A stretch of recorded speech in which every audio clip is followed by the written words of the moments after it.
Murder and Such contains stories about murders, the macabre, true crime, serial killers, and other dark subject matter.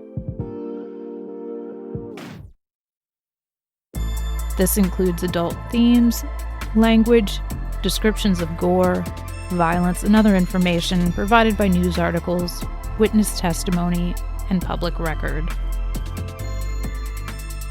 Murder and Such is not intended for all audiences, and although warnings will be set in place, listener discretion is still advised.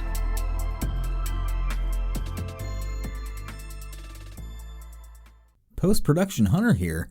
I started off this episode with about 20 minutes of talking about the show, what happened in Dayton this year, and moving forward. If you would like to skip that and get straight to the case, please skip forward to the 20-minute mark. If not, thank you for joining with me, and enjoy the show.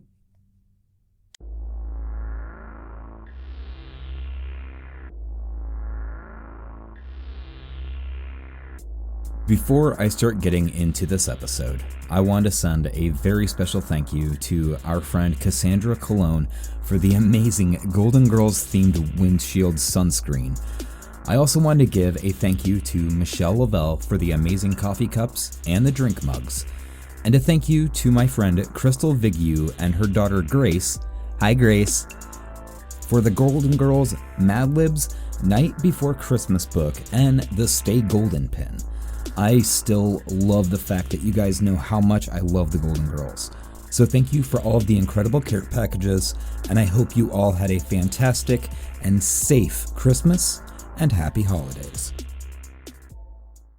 Now, I don't have any Patreon shoutouts for this episode, as with the last, but if you would like a shoutout and to get the show early and ad-free and help me out on the back end, please feel free to donate to the show, offset the cost of research, and get some exclusive stickers. You can find the Murder and Such Patreon at patreon.com/murderandsuch or murderandsuch.com. The only tier that I have is $1 per episode.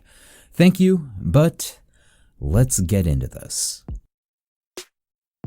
It is the end of 2019, the end of a decade. Well, depending on how you look at it. There's a lot of people contesting that there was actually no year zero, so it's actually the 2019th year that starts at the end of this one, but I still think it's 2020 as well as most people.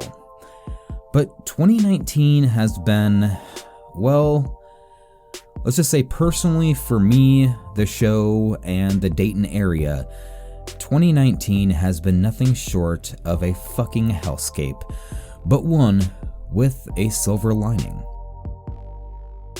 The week before May 25th of 2019, I watched as companies turned what was once a flourishing, industrialized downtown area into one that looked something straight out of a maximum security prison. There were fences lined up along almost every street, barricades put in place, and officers constantly patrolling the area. In all, the city of Dayton spent roughly about $650,000 to protect 9 people marching around the courthouse square to wear their stupid fucking robes and throw their stupid fucking Nazi salute and hold a rally in the heart of downtown Dayton. They, and this is their official name, the Honorable Sacred Knights of Indiana, had filed a petition to hold a rally in downtown, and while the town's legal team tried their best to file a lawsuit against their rally, due to the First Amendment of the Constitution, the legal team said that they were well within their rights and it would infringe on their constitutional rights to deny them the ability to hold their shitty little cousin fucking rally. So they came out, protected behind fences with patrols walking around the area. They were really protected. However, the counter-protest was somewhere between 500 and 1,000 people in all that came to tell Nazis and KKK members to get the fuck out of Dayton. Because as a Daytonian, there is no place for hate here in Dayton.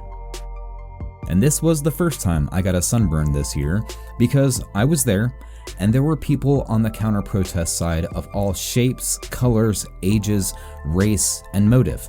Some people even open carrying around the area, some people handing out flowers and water, even snipers up on the rooftops, keeping an eye on any problematic people.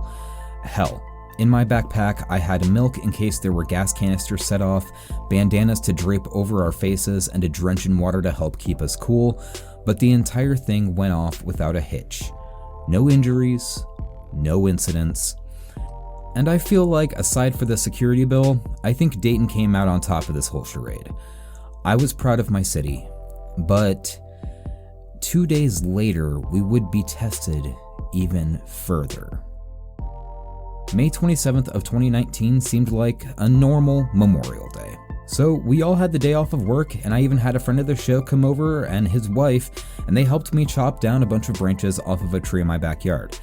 It seemed pretty normal. But we could also tell that there were gonna be some storms later, but we also had no fucking idea what was gonna happen. Getting that indication that debris is on the ground now. Does not look like you're going to have a direct hit, but Ludlow Falls right now, I'm serious, get to your safe spot. You need to be in the lowest interior part of a sturdy structure. Get there now. This is a dangerous situation that has been ongoing. I'm sorry, I can't joke too. It's okay. And I don't advise anybody with kids, get the bike helmets on them, put them in the basement, put the helmets on them. You know, this is not a time to think about anything looking silly. Please stay safe. We want you to be safe tonight. So if you're listening on the radio, if you're watching on your computer, please stay safe. Get to where you need to be. You've heard it before.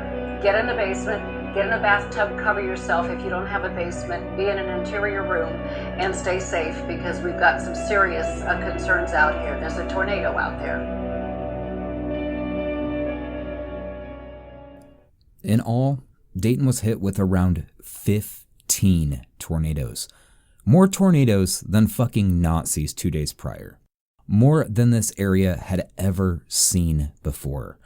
I grabbed my roommate, we grabbed our cats, and we headed down to the basement. I held my cat as he pissed in my lap. I have never seen my cat so afraid in his life. We saw a blue light flash, and then the power was gone. Luckily, the one tornado that ripped through my neighborhood stopped about 4 houses south of mine and only took the power out. The only damage was that a surge sent into my charger for my laptop, and it fried my Xbox. I was lucky. A lot of the trees on the other side of the road were blown into houses, and the ones on the same side of the road of mine were blown into the street. The town was devastated. Dayton was ripped apart. When it comes to the fatalities, there was only one in which a man who was sleeping in his house was killed when a tornado picked up a car and projected it into his house. But there was massive damage. Damage done to many people's homes, thousands without power, food, homes, and strength. Dayton was devastated on that night. We did make national headlines with one more incident. During that night, the season finale of The Bachelor was on TV, and a lot of customers in the area had their broadcast interrupted by an unlikely hero.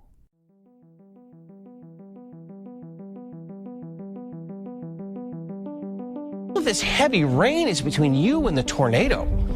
That's why this is a dangerous situation tonight. It's dark, it's also rainy. I was just checking social media. We have viewers complaining already. Just go back to the show. No, we're not going back to the show, folks. This is a dangerous situation, okay? It's nice, right? Think about this was your neighborhood. I'm sick and tired of people complaining about this. Our job here is to keep people safe, and that is what we're gonna do. Some of you complain that this is all about my ego. Stop, okay? Just stop right now. It's not. I'm done with you people. I really am. This is pathetic. Dangerous situation here. All right, I'm sorry I did that. It just really bothers me that we have people that don't care about other people's safety around here. That's just ridiculous. New tornado warning here. That's the same one we had. That's headed towards central and southern Mercer County. Let's just say that Jamie Simpson is a little notorious in the area. But a lot of people saw him as a total badass that night, in which a friend of mine actually did a tattoo of Jamie's face on a few people's skin, and many of the memes popped up surrounding Jamie, including t-shirts that said, "The hero that we don't deserve, but the hero that we need." But he was just there to keep people safe. That was his job, and he did it well. But that's when the town came together again. We knew that most people didn't hear any sirens within the city limits because we later found out that there isn't any. About 20 years ago, Dayton had removed the sirens because they were too expensive to operate, allegedly. People in my area were lucky as we could hear the tornado sirens that were coming from the Wright-Patterson Air Force Base, but not everyone was so fortunate. After the tornado stopped, everyone tried to regain their composure, and the town started getting to work, and started working towards rebuilding the city. Some landmarks just weren't salvageable, and some had been torn down, and some are still standing in shambles to this day.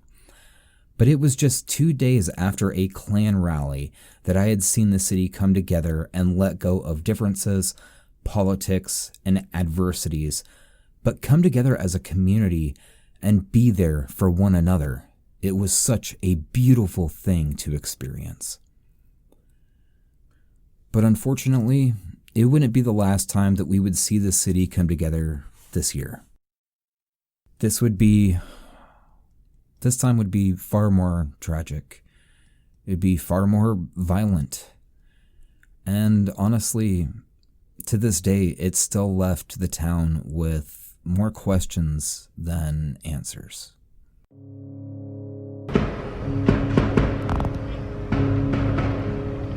Oh, Let's bring you some breaking news now about another mass shooting in America. Police have confirmed that 9 people have been killed and at least 16 injured in a mass shooting in Dayton, Ohio. 9 people have been killed in a second mass shooting in less than 24 hours. This time, it happened in Dayton, Ohio, at an entertainment district in that city.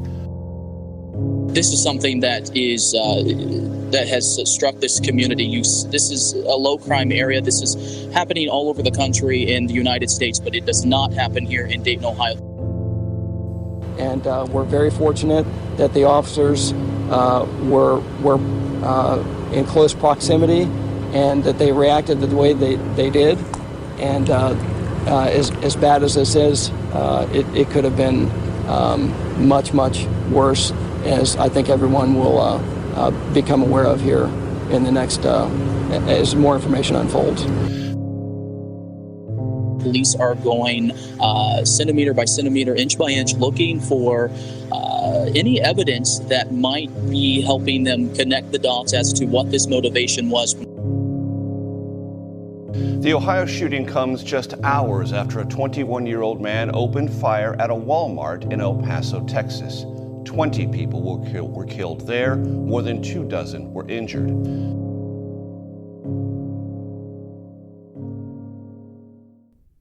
On the morning of August 4th, 2019, I woke up to probably hundreds of messages for both myself and the show.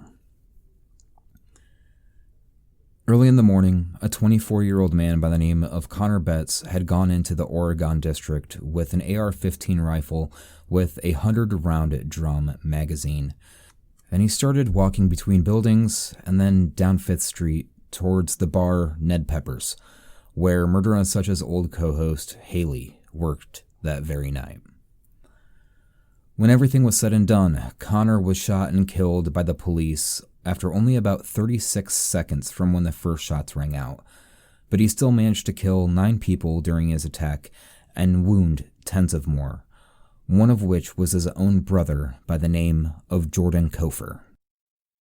This was the first time that this tragedy had ever hit so close to home for me, even more than the Evelyn Miller case. But it wasn't even a full day after Patrick Crusius, a 21-year-old white man, went into a Walmart in El Paso, Texas, and killed 22 people and wounded 24 more before he was apprehended by the police. I never thought that night when I went to bed something like this could ever happen. Not to mention, When I received all of those messages, one thing kept ringing out. Are you safe? Is Haley safe? Now, fortunately, Haley was. A bar security guard by the name of Jeremy Ganger had prevented Connor from going into the bar and possibly killing tens or even 100 more. Haley was safe, and more lives were prevented from being taken away by this one man. With the help of the police as well, we only lost the ones that we did, which is still incredibly troubling. The next day at work, I couldn't stand to be there, so I went down to the Oregon district to help out in any way that I could, and the media was swarming the area. I'm not a big fan of the media presence, and apparently CNN doesn't tip worth shit. But it was chaotic, even after the attack. Later on, Dayton would receive a visit by the president, and although some were happy to see him, some were honestly not. But the city came together and held each other like brother and sister, and Dayton wasn't just known as Gem City. Dayton had turned into a fucking diamond. I love my city. I love this area, and if it wasn't for the city, I probably wouldn't even be doing this show. There is so much love and life and character to the city that I wouldn't trade for anything. Someone told me at a bar this past weekend that their fiance made it seem like no matter where he goes, whether it's a bigger city or a smaller town, he always seems to end up back in Dayton. And this had honestly taken me aback quite a bit. And I replied to her with, you know what? I've lived in Phoenix. I've visited Cincinnati a lot. I've been to Minneapolis tons of times, and I lived in towns where the population doesn't even break 1,000 people. If I were to leave Dayton and somehow make it back, I'd say that I'm doing pretty fucking good for myself. And I honestly believe that because I love this city. I wouldn't trade it for anything. 2019 has tested this city to its limits, and we are still on top. We've seen natural and manufactured disasters. We've seen us at our very worst and very best. This town is stronger than any community I've ever been a part of, and I will never not love this city. Ever. Dayton is my home, and I don't plan on going anywhere anytime soon. But the other thing that I love is, honestly, it's you guys. You stuck through this year with me through the good and the bad. You've listened to a 2-hour-long episode where Haley and I had played Fuck, Marry, Kill, and you've joined me when we needed to take an extended break. This year, you listened to a 2-part series of kids who have killed and sat with me while I interviewed our good friend Ashley Black about her friend being murdered at Capitol Hill in Seattle, Washington. Hi, Dan and Ashley. We've gotten some new listeners from our promos being run on Obscura and The Minds of Madness, which, seriously, go listen to those shows. They're fucking fantastic. And we've even gotten newer listeners since the Netflix miniseries about Luca Magnotta came out, and people wanted more information about it. Still, to this day, that is one of the hardest episodes I've ever done. But when Haley left, you still supported her and I. You stuck through the show throughout us leaving Murderly, you gave us your feedback, you left your reviews, and you joined the Patreon to help me out on the back end. Yes, this show is less funny now, but I kinda like the way that it's being handled now. Sure, I've missed a couple dates, but you still find time to give me a listen, give me some feedback, and tell a friend about the show. That means everything to me. Patreon has helped me get a new microphone. This guy right here. And you've also helped me buy some new software and acquire some music licenses to play on the show, and that only helps me in the long run. But just the amount of love and support that you've shown me has been nothing short of incredible. And if you're listening to this right now, I do thank you for being here. I thank you for leaving a 5-star review on Apple Podcasts. I thank you for considering Patreon. But most of all, I thank you for giving me a shot. True crime podcasts are a dime a dozen, but the listeners that I have for this show are the best listeners that anybody could ever ask for. So honestly, looking on to 2020, I've got a couple things planned.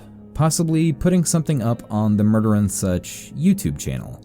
One that will be very video-centric. It's still in the works, and I'm still working on how I'd like to approach this, but let's just say that it'll be a little more comedic than the Murder and Such podcast itself. I want to do more with the show. I want to grow the audience because although this may sound selfish, doing this show for the past 2.5 years has been so rewarding, not only in a content creation way, but it also helps me express where I normally wouldn't be able to. And for that, I thank you for helping keep this shit show afloat. So please, if you have the abilities, tell a friend about us. Screenshot one of the memes that I have on Instagram, Facebook, and Twitter, and share it with somebody. And also go follow me on Instagram, Twitter, and Facebook at Murder and Such.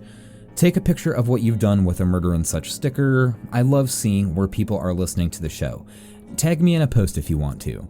Consider donating to the Patreon crew for just $1 an episode, or just listen to the show. It all helps me out in the long run. Whether it's just creating something, doing something with my free time, or helping me out with my mental health and checking in on me. You guys are the best, and I can't thank you for everything that you do for me.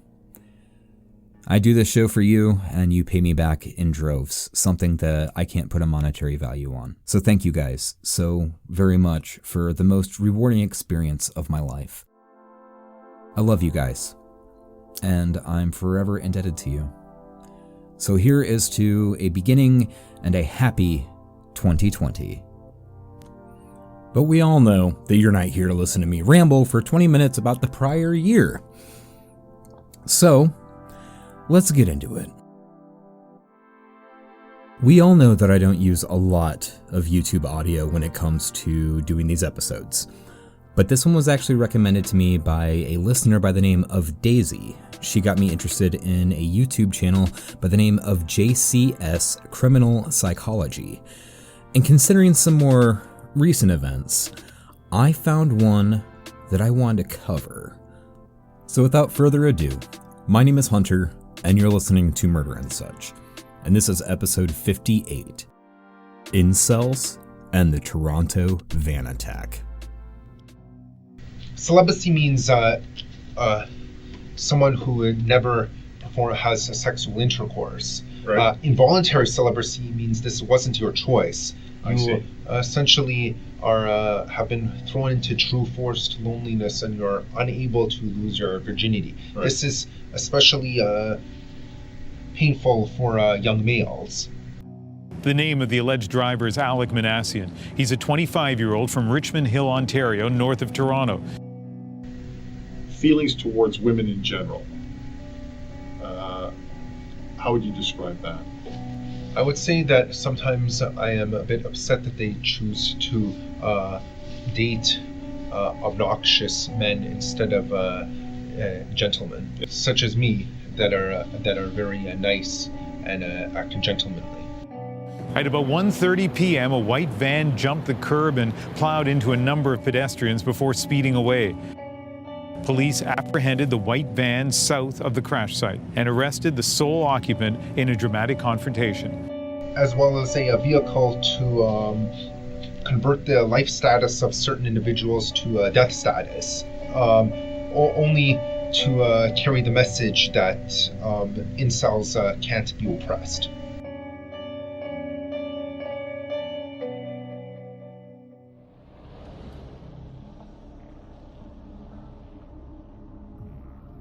Incels, or in other words, involuntary celibates, are members of an online subculture who define themselves as unable to find a romantic or sexual partner despite desiring one, a state that they describe as inceldom.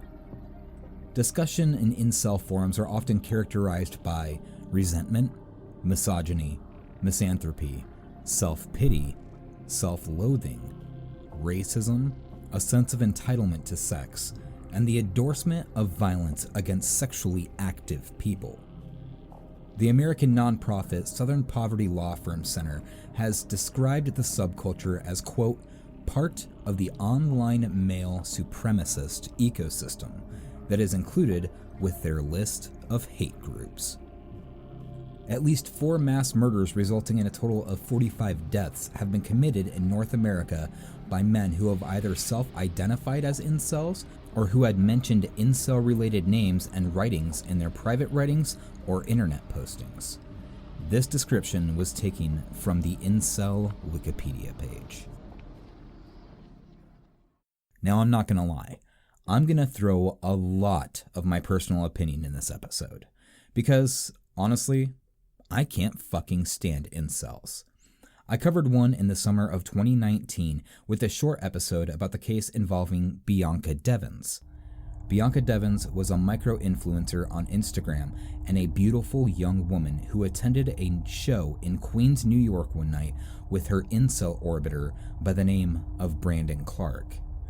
Brandon would later see Bianca kiss another person at that show, but his reaction to this would land him behind bars, as when they returned back to Utica, New York, Brandon would pull out a knife and proceed to kill and almost decapitate Bianca in his truck, post pictures of her corpse to the online forum 4chan, and even post descriptions of her death, including photos to his own and her personal Instagram pages. Brandon Clark is still behind bars and awaiting trial. Brandon Clark was an incel. Brandon Clark is a stain on society.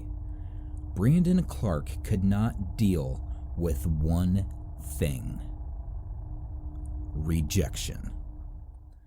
We have all been there. Hell, I have been rejected before.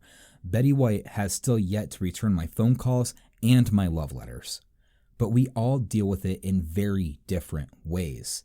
Some people try to find solace in the bottom of a bottle. Some people can brush it off and go about their lives in a responsible fashion. And some people are perfectly comfortable being alone and have no need for sexual or emotional connections with others. That's all perfectly fine, because nobody is the same as someone else, and we all have our own wants, needs, and ways of getting fulfillment. Nobody owes you attention.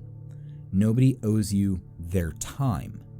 Nobody owes you compassion, and fucking nobody owes you sex. Hi, Mike!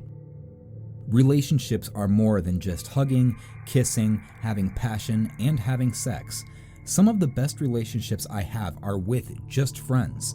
The kind of friendship where sex isn't warranted, where common interests, conversations, and similar tastes are enough to make a friendship feel worth it.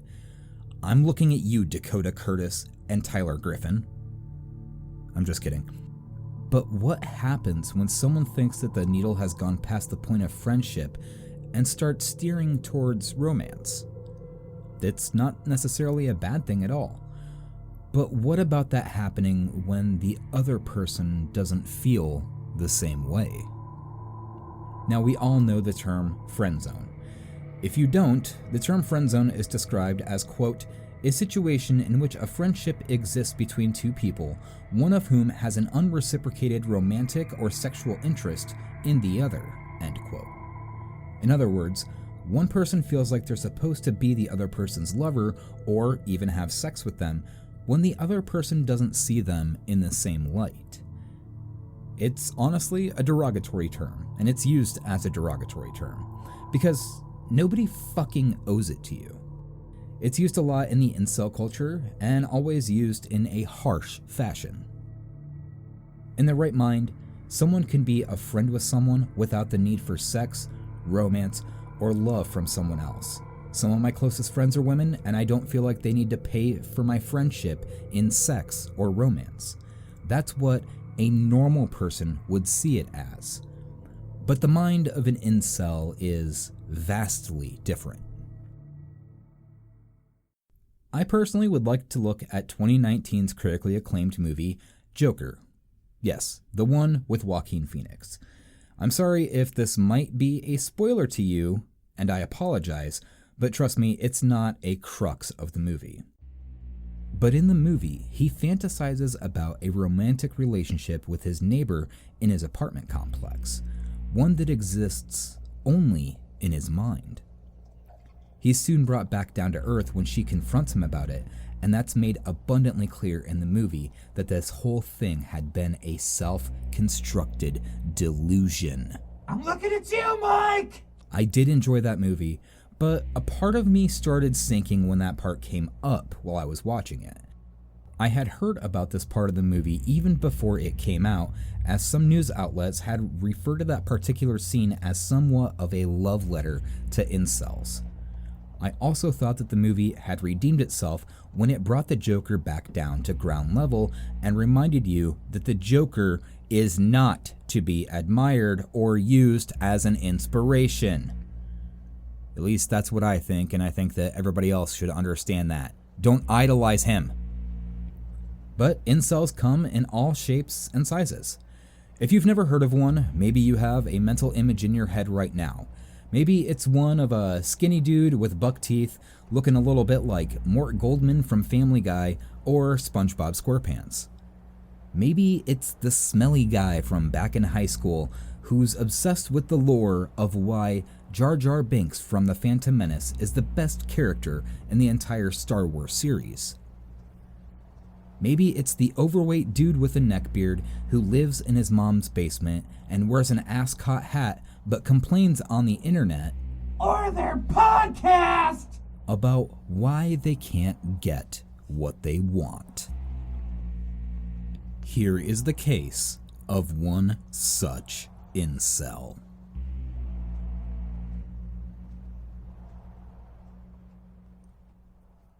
Alek Minassian, born on November 3rd of 1992, was 25 years old at the time of the attack, one who suffered from Asperger's syndrome and was known to be on somewhat of the autism spectrum.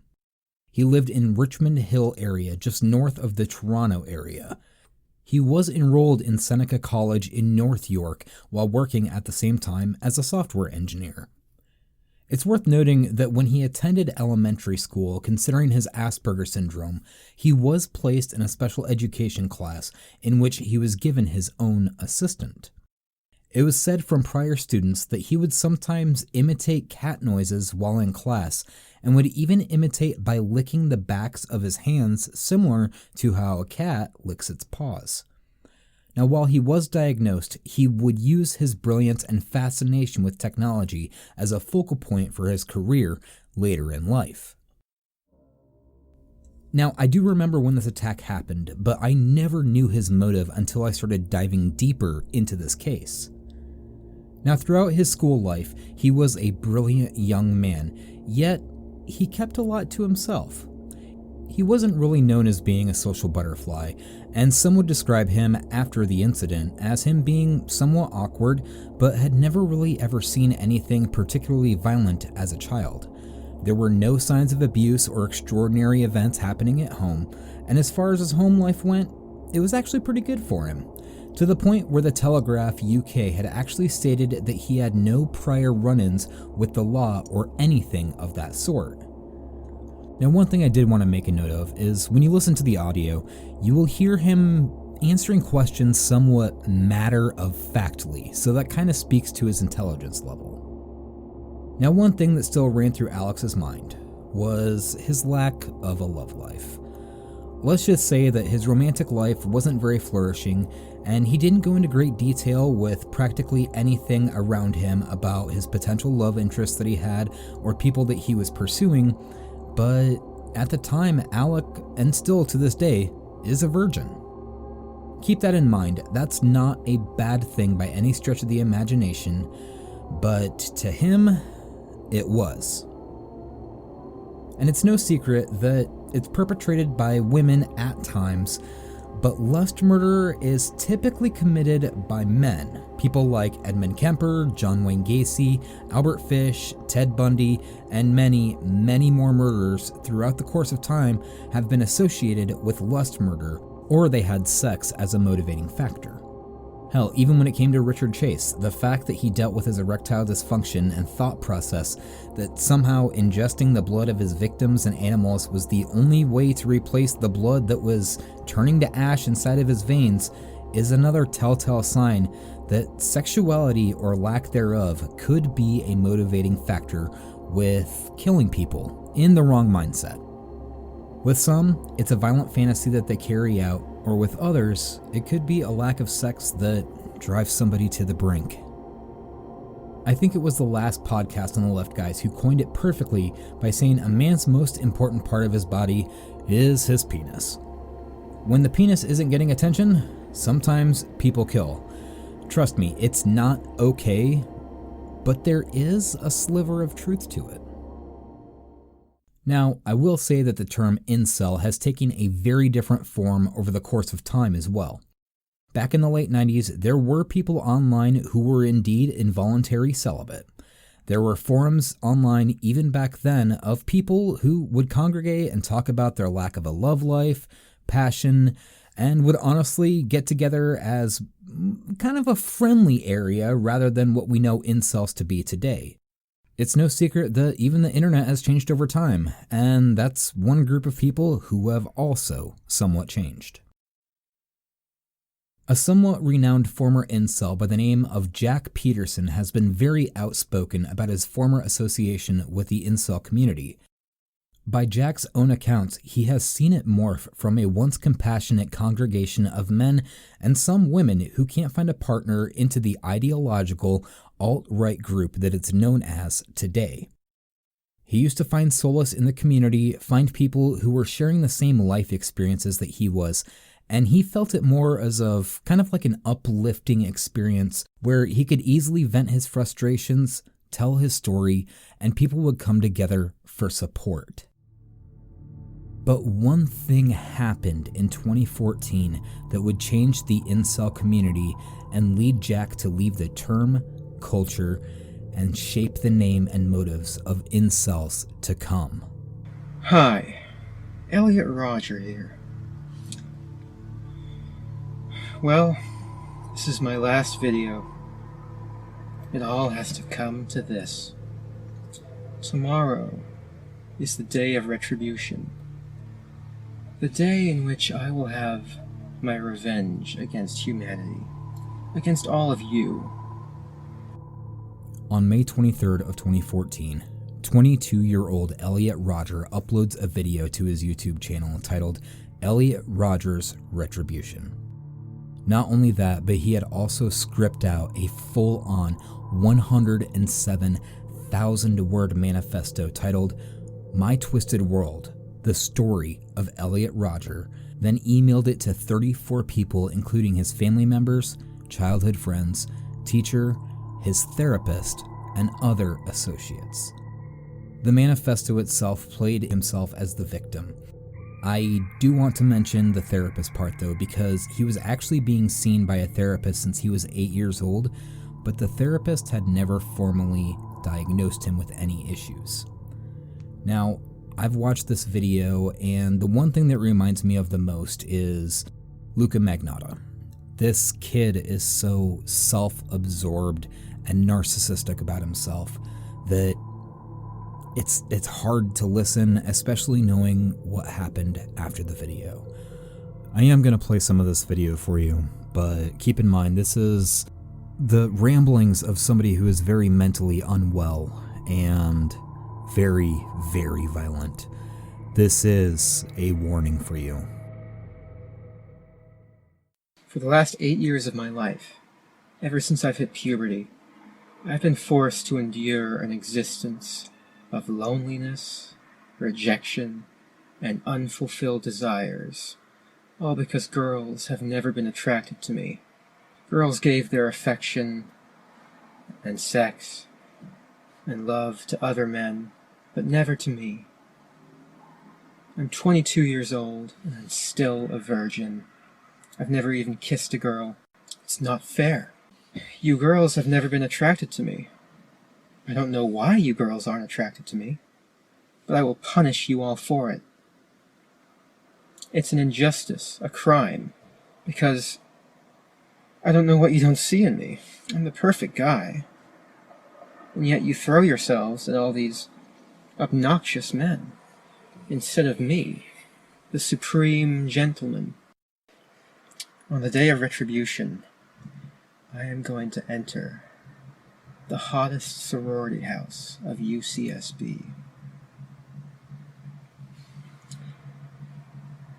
And I will slaughter every single spoiled, stuck-up, blonde slut I see inside there. All those girls that I've desired so much, they would have all rejected me and looked down upon me as an inferior man if I ever made a sexual advance towards them. I'll take great pleasure in slaughtering all of you. I will be a god compared to you. You will all be animals. You are animals, and I will slaughter you like animals. I'll be a god, exacting my retribution on all those who deserve it. And you do deserve it, just for the crime of living a better life than me. All you popular kids, you've never accepted me, and now you'll all pay for it. If I can't have you, girls, I will destroy you.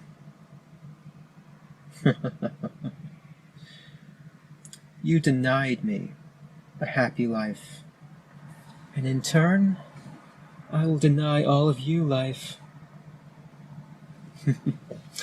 It's only fair. If I had it in my power, I would stop at nothing to reduce every single one of you to mountains of skulls and rivers of blood. You deserve to be annihilated, and I'll give that to you. You never showed me any mercy, and so I will show you none. And all of you men, for living a better life than me, all of you sexually active men, I hate you. I hate all of you. And I can't wait to give you exactly what you deserve. Utter annihilation.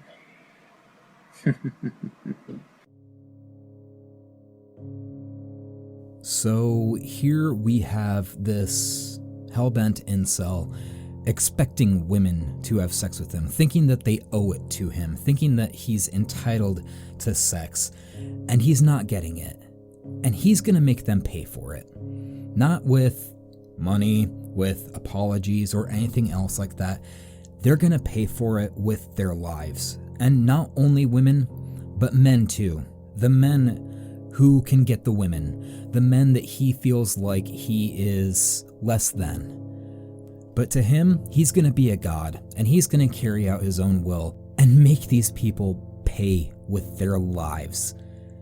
Because he can't get a girlfriend, have sex, and it's just... I don't know what's worse, the Luca Magnotta videos that I've watched or listening to this kid's meandering and rambling, because it's disgusting. But Elliot still carried out his attack.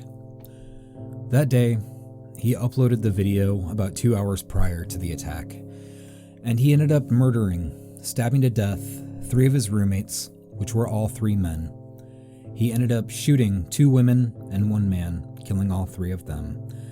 And then he injured 14 other people, whether it was shooting them with his gun or striking them with his car, which is very similar to what happened in Toronto. But all 6 victims were actually students at UCSB. They were declared dead at the scenes of where the attacks took place. And later they did end up finding Elliot in his own car with a self-inflicted gunshot wound to the head. Elliot Rogers, the incel, was dead, but only after murdering 6 people, wounding 14 more, and then killing himself. He was mentally unwell. He was radicalized. He was sexually motivated. And he was a monster, but to the incel community, to some of them, he was an inspiration. So then we have Alek. Alek decides he's gonna join 4chan. In the interrogation video, you can actually hear the detective ask when he decided to join 4chan. And his answer is very troublesome. When did you first, sorry, you mentioned this and I forgot. When did you first go on to 4chan?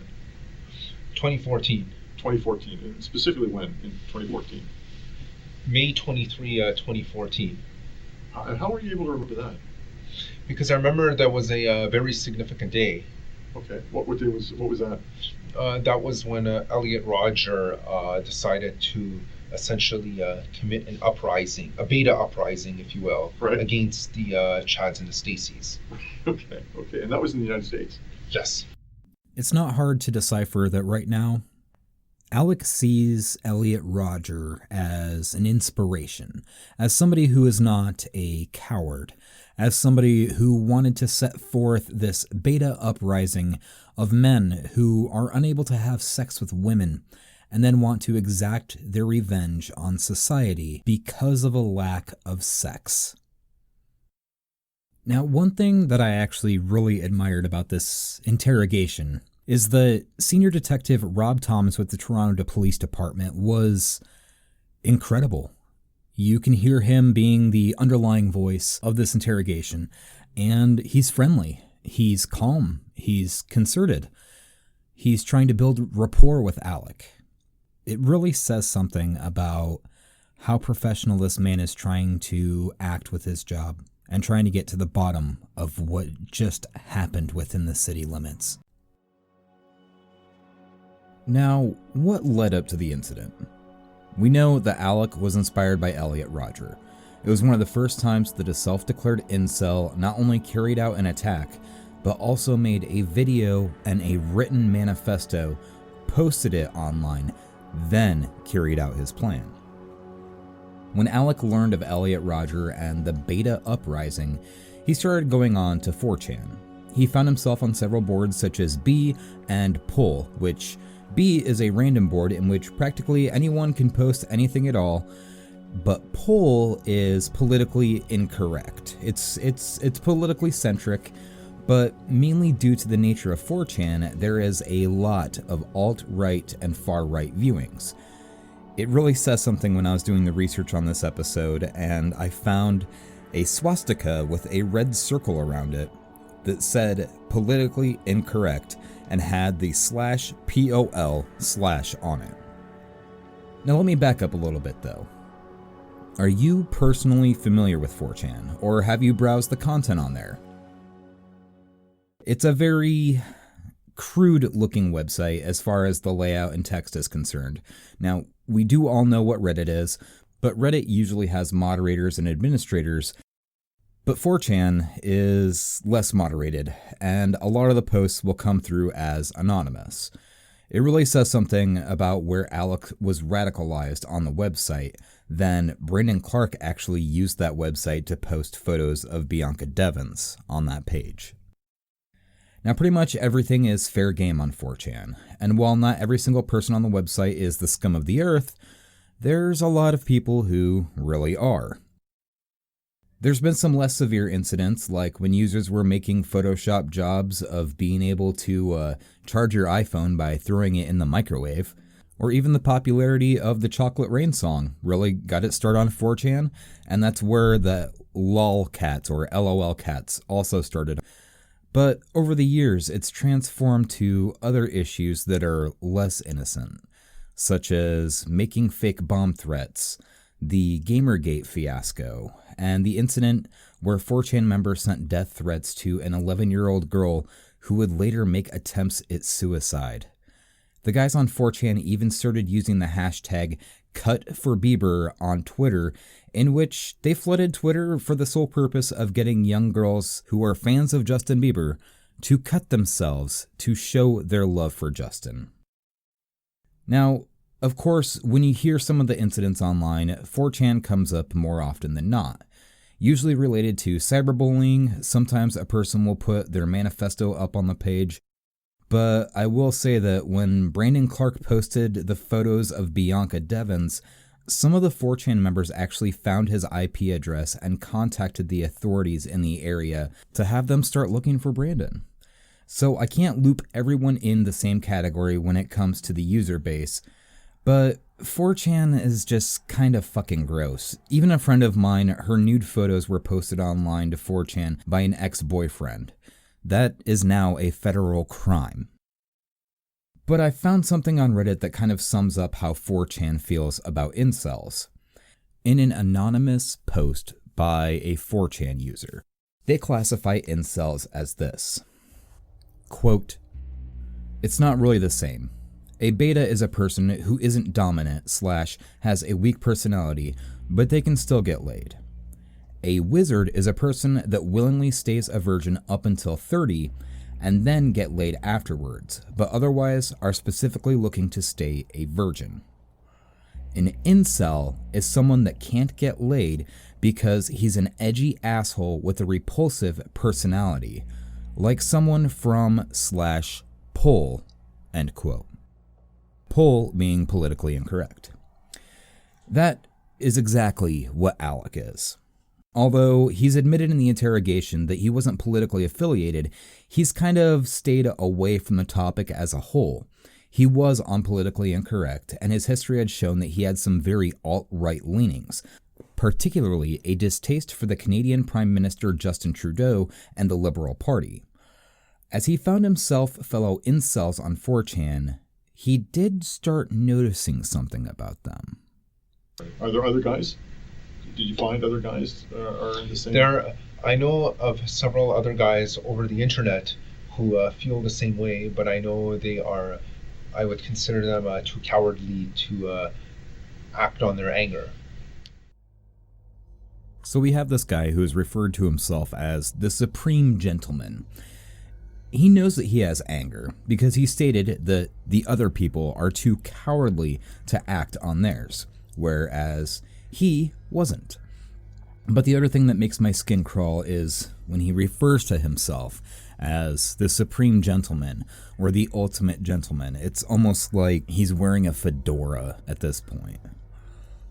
So then Detective Rob Thomas starts asking Alek about what his conversations were like when he found himself the groups of incels. So when, what would it be? What would it typically focus around, or what would the typical conversations contain? Red pill truths about why women choose to date obnoxious men. Date the Chads. Yeah. The Chads of this world. Yeah. Yeah. Basically, the Stacey's going for the Chads. Exactly. The Stacey's are the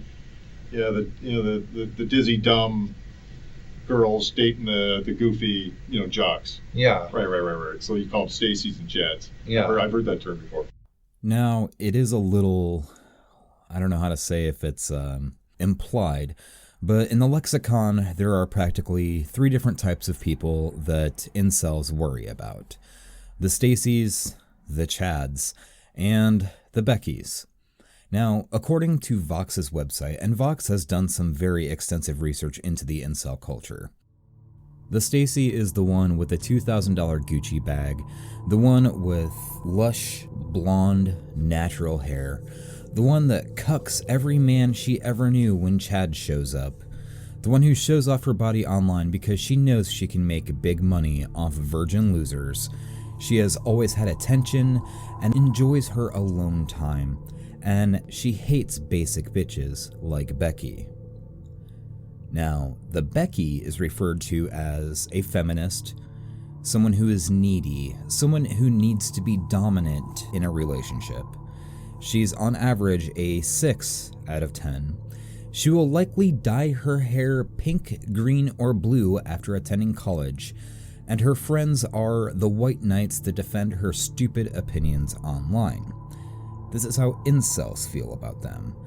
Now, your Chads are apparently the top 20% of men who do not have to struggle when it comes to finding a woman. The ones who are the jocks, the assholes, the ones who are attractive, the ones who are the muscular, popular men who are presumed to sleep with lots of women. Chads are the ones who steal the attention from the Supreme Gentleman like Alek himself. I almost threw up in my fucking mouth when I said that. But Alek, using Elliot as an inspiration, talked about how Elliot carried out his plan. What happened in the Elliot Rogers uprising? What did he do? I know he used a gun as well as a vehicle to convert the life status of certain individuals to death status. Right.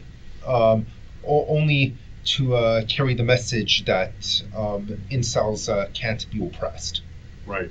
So it was an act of rebellion.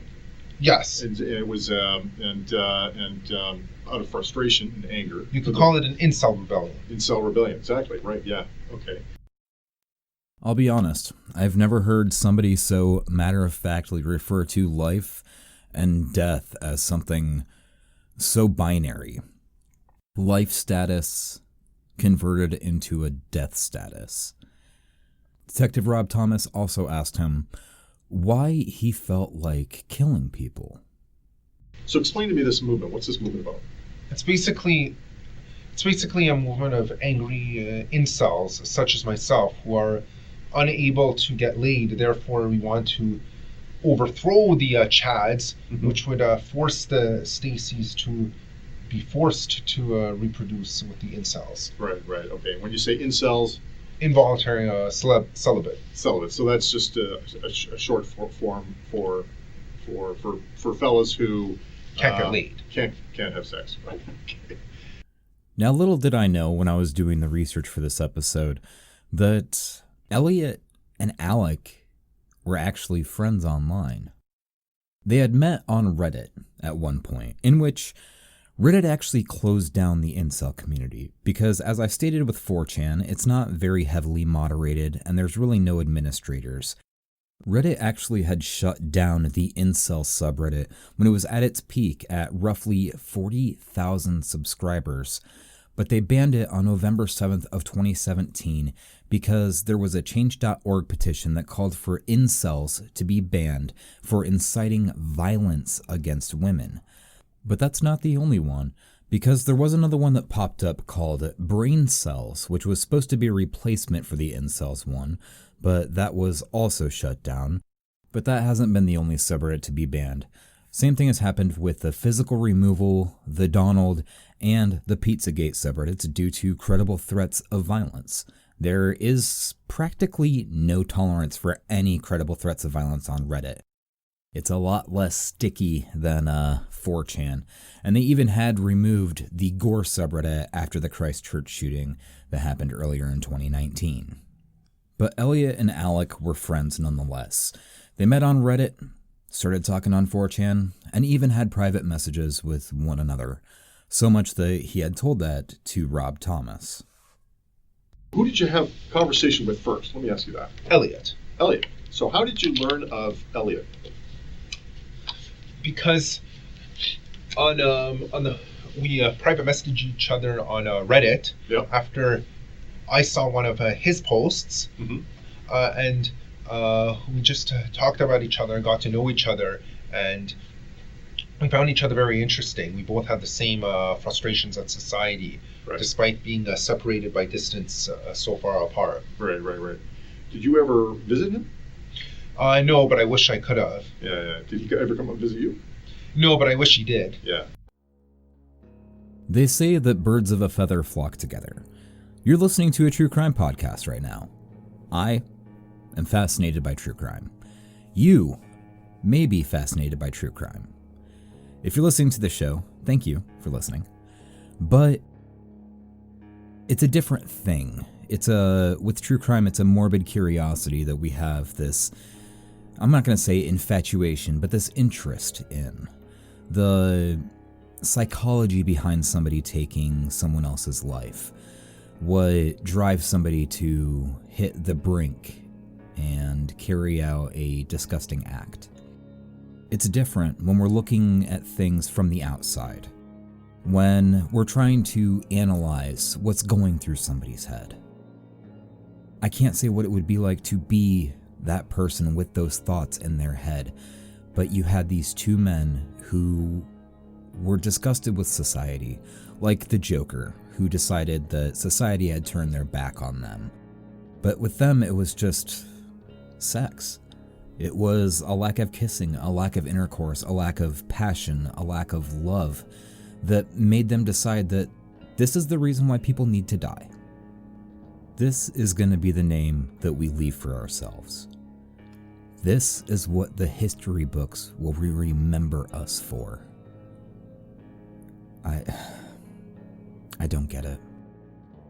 But that doesn't sway the detective. He keeps digging in a little bit further with Alek and wants him to elaborate more on his relationship with this now infamous killer. When specifically did you first contact or have contact with Elliot? January of 2014. 2014. And when did you stop having communication with him?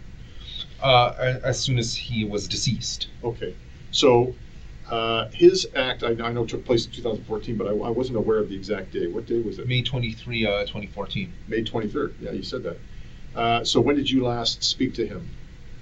May 20. May 20th. And so what did he tell you?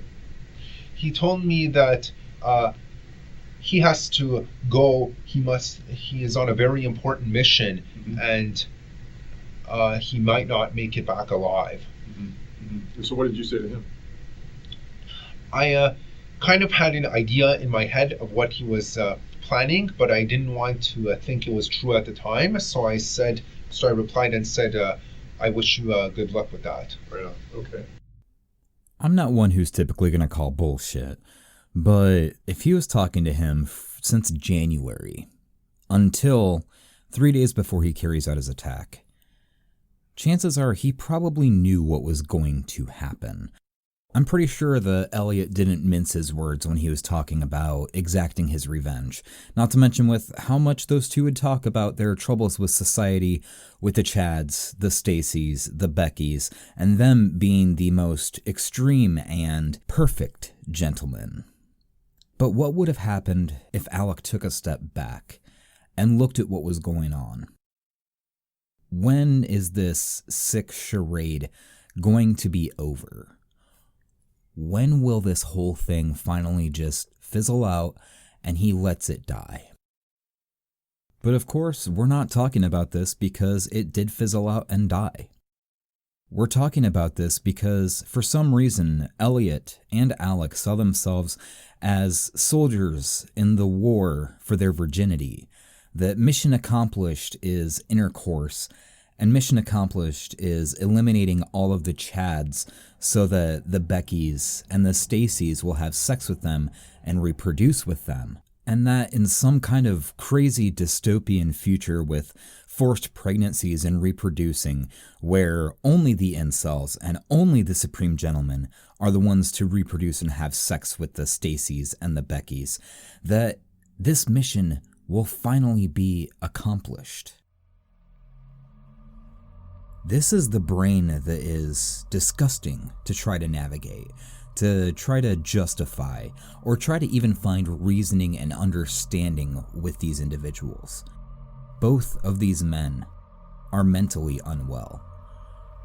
But both of these men were playing a game of catch, and the ball that was in the middle was people's lives.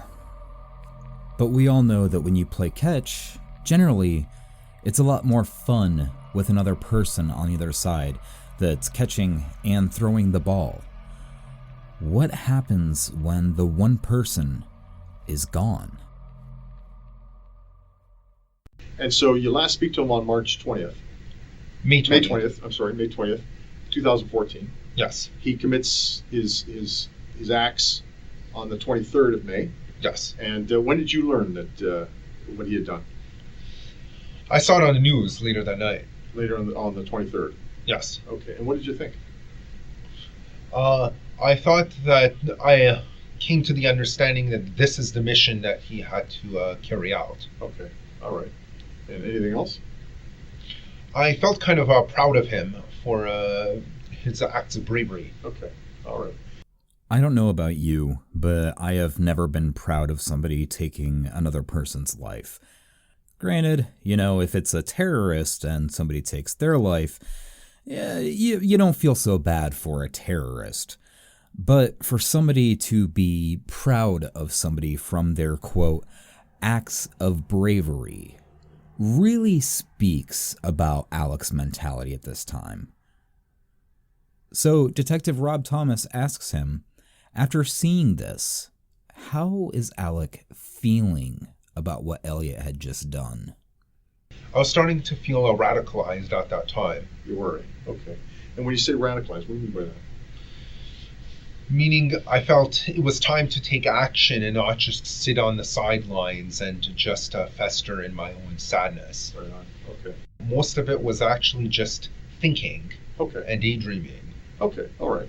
So the thinking and daydreaming, when did that start? That started about a month after the rebellion in May of 2014. Okay, so so in June I started thinking about this stuff. And then that continued right up till about a month ago? Yes. When he says a month ago, he's talking March of 2018.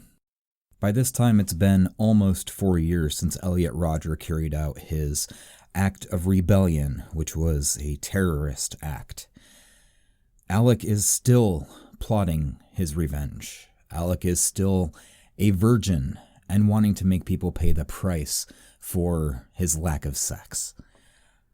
Alek is mentally unwell, but most of all, Alek does not have his friend to play catch with anymore, so he starts plotting out his attack. That is when Alek calls in to Ryder and rents himself a Chevy Express van for the sole purpose of carrying out this so-called mission. I was thinking that it was a time that I stood up to the Chads and Stacys. Okay. So I booked the van. Yep.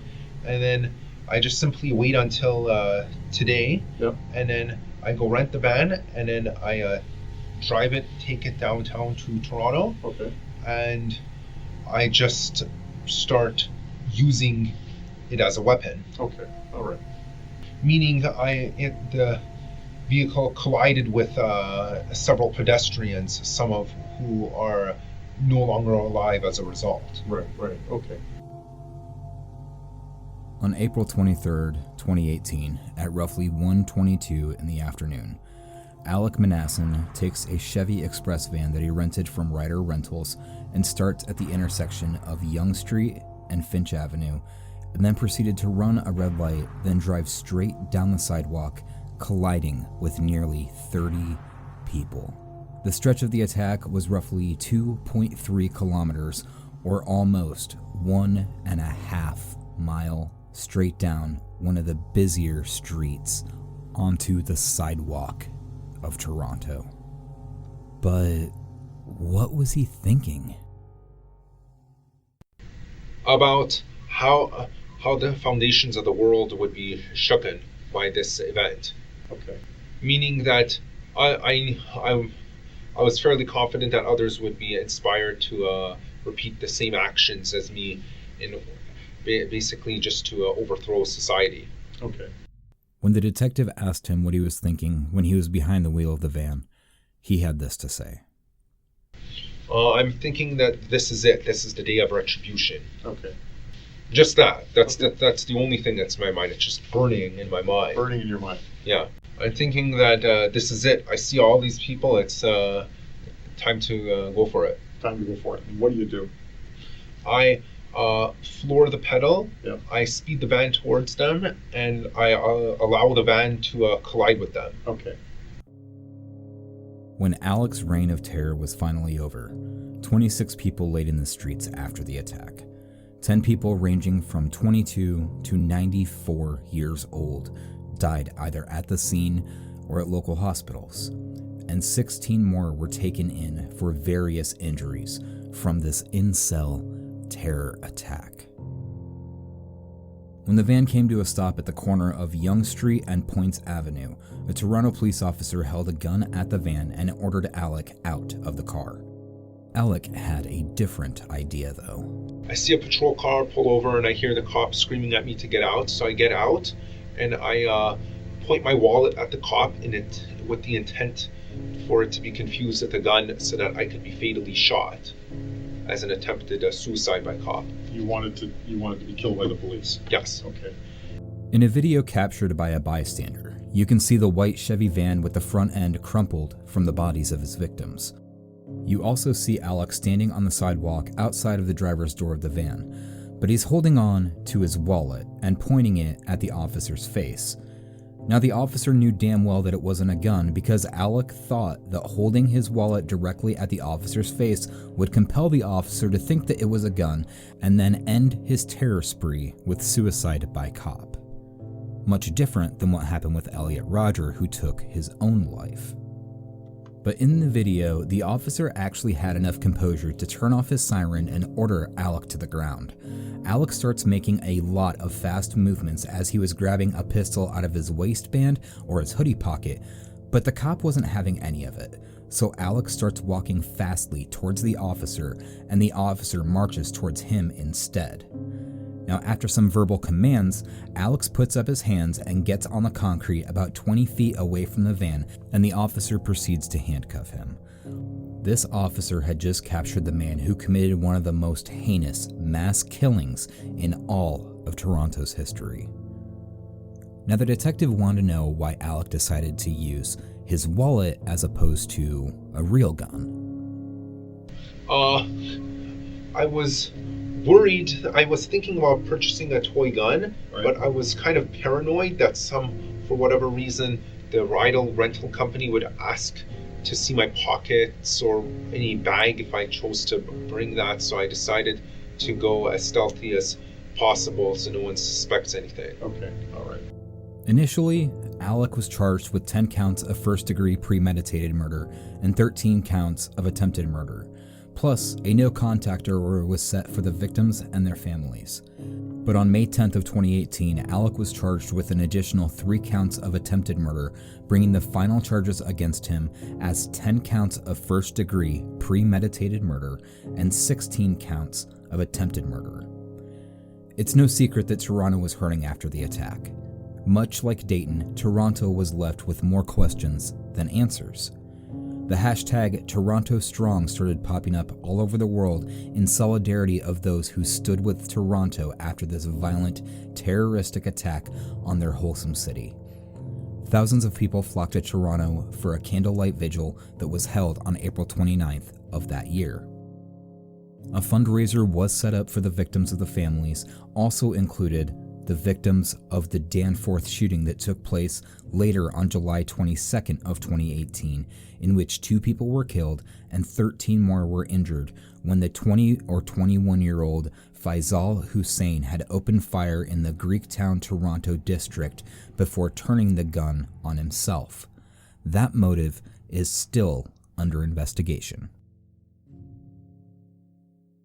As it stands right now with Alek, his court date is set for February 3rd of 2020. Based on his own admissions with senior detective Rob Thomas, I don't think he's going to be able to get out of this one. Canada does not have a death penalty, and much like Luca Magnotta, he will probably be spending the rest of his life behind bars, hopefully without an internet connection. But one final thing I wanted to play was this clip at the end of the interrogation video. Alek, I thank you for talking to me. I really do. I really do. I really appreciate that. You've given me some insight. And I appreciate it too. How you feeling right now? I'm feeling good. Okay. I'm feeling good. I don't know how to end this one. Incels are dangerous. There's not very many people who carry out terroristic plots because they can't have sex with somebody. But I would be remiss if I said that incels weren't dangerous. Nobody owes you anything. A woman does not owe you love, passion, sex. None of that belongs to you. A woman's body does not belong to you. Sure, there's people you can talk to about your lack of a sex life, a love life, or romance in your life. Talk to a therapist. there's somebody that can help you. If you're finding yourself enraged, angry, hell-bent against society, a therapist can help you with your aggression. You're not alone in this world. But even if you're friends with somebody, if you're best friends with somebody, if you go to movies all the time with somebody, or you talk to somebody every day on the phone, or you do a weekly coffee date with somebody, they don't owe you anything. A friendship with somebody is not a portal to make you think that you have to put somebody up as a prize that you're owed because you're friends with them, because you've never tried making a sexual advance towards them. They don't owe it to you, and you're lucky that they're even giving you their time. To the women that are out there who are probably listening to this podcast, be safe. Set boundaries. If somebody is acting too creepy or thinking that you owe them something for being friends with you, maybe the friendship isn't even worth it in the long run. There's far too many attacks on women these days, and a vast majority of them are sexually motivated. Luckily for us, there hasn't been too many incel rebellions. But we can't say that it's never going to happen again. So be safe. But that's going to do it for this episode. Please, if you would like to, please consider donating to the Murder and Such Patreon at patreon.com/Murder and Such, or you can find the links to the PayPal and Patreon at murderandsuch.com. Please feel free to follow me on Twitter, Instagram, Snapchat, and Facebook at Murder and Such, or you can follow my personal account on Twitter, Instagram, Snapchat, and the PlayStation Network at Huntor27. But I thank you for being with me for this episode. It's something that I've wanted to cover because of some recent events, but I thank you for listening, and I will talk to you soon. Take care.